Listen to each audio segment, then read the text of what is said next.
Hello and welcome to Follow Jesus, and I have some of my technical issues fixed. I hope you're seeing a much better picture than you've been accustomed to, and still working on that sound problem, but gonna get that taken care of soon, I hope. So today we're in John chapter 2. Now if the Family Feud asked the question, what were the miracles that Jesus performed when he was on earth? The likelihood is that the number one answer would be he walked on water. Number two, though, would probably be he turned water into wine. So why then am I calling this the story of the insignificant? Well, today I want to take a look at it through the eyes of what were probably the most insignificant people there, which were the servants. Now, the servants in this story are working for someone who has some wealth, because John tells us that Jesus was invited, and at the time, he's just an insignificant teacher. Now, while the groom also invited Jesus' mother, which means that probably Jesus is a friend of the family, he also invited Jesus' disciples, and there are at least 5 of them that we know of at this point. And this would have added considerable cost over the course of a multi-day celebration. Now, much like servants in 19th century Western culture, these servants are supposed to be insignificant. They're supposed to be out of sight, out of mind, provide everything that's needed while staying largely invisible. And everything's probably going along just fine, and then catastrophe strikes. The wine has run out. All of the guests are going to be expecting wine with their food that day, and there is none. Now, we can put this into perspective by imagining this as the plot of a Downton Abbey episode, although it's much more interesting than most Downton Abbey plots. See, the servants are the first to realize that there is no wine, and they don't have the means to get some, and this may be squarely on the shoulders of the head waiter, whose job it would have been to ration the wine consumption. And this would be horribly embarrassing for Lord and Lady Crowley, and it might even turn into something of a national scandal. But these are either very loyal or very frightened servants, because they don't let anybody know except for perhaps Mary, the mother of Jesus. And while we don't know how Mary found out about the predicament, we do know that she has the respect of the servants, because they don't argue with her at all when she tells them to do whatever her son, the insignificant unknown teacher, tells them to do. But I wonder what they thought Jesus could actually do for them. Did he know a local winemaker? Would he spend his own personal money on wine? Would he send his disciples to get the wine? And it must have been really weird when Jesus told them, okay, see the ceremonial water pots, the ones intended for washing? Go fill those with water. And the servants must have recognized that filling these water pots with 180 gallons worth of water is not the best use of their time, when at some point between now and the very near future, this wedding is about to get very dry.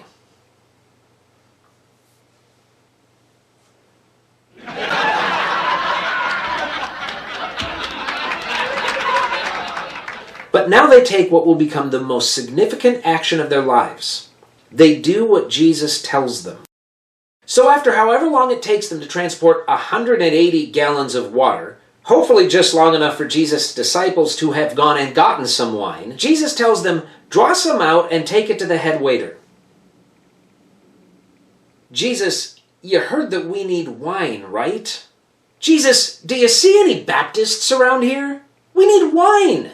Jesus, these pots are for washing, not for drinking. And I can just picture whoever the poor soul is that has to take this to the head waiter. Here you go. This was not my idea.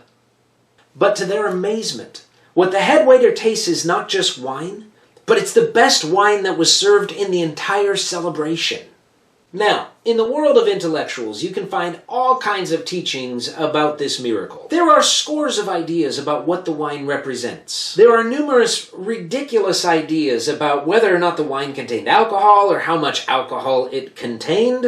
And it's honestly a little disheartening to realize that while most Christians watching this video could tell me about one or the other of those things, I'll bet at least half cannot tell me why Jesus turned water into wine in the first place. See, John didn't find it very important to tell us how much wine consumption Jesus condones over the course of a wedding. But he does find it important to tell us why Jesus turned water into wine in the first place when he says, this beginning of Jesus' signs he did in Cana of Galilee, and manifested his glory, and his disciples believed in him.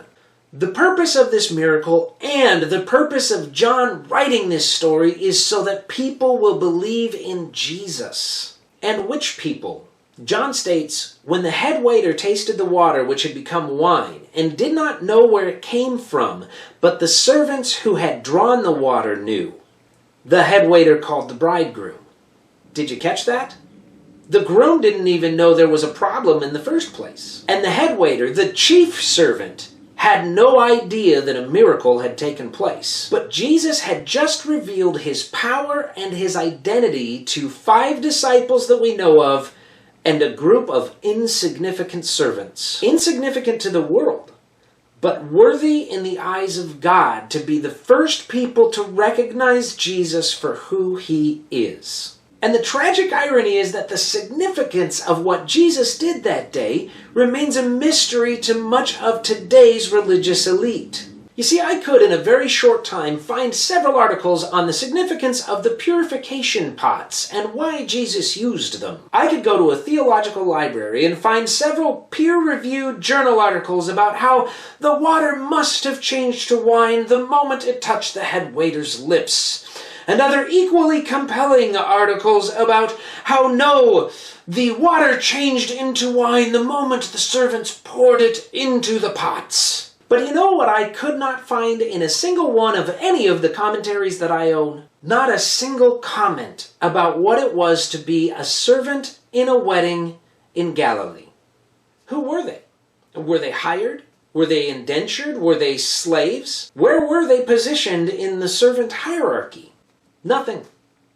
Here we are 2,000 years later, and these servants are just as insignificant to Christians today as they were to the important people 2,000 years ago.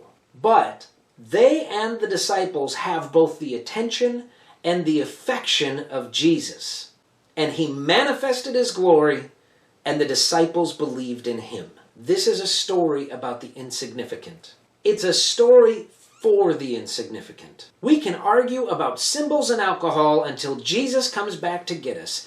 But what cannot be argued is that this, the first of Jesus' signs, went unnoticed by the important people at the wedding.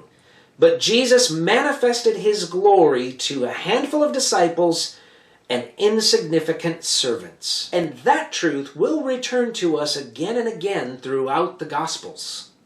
So here's the lesson.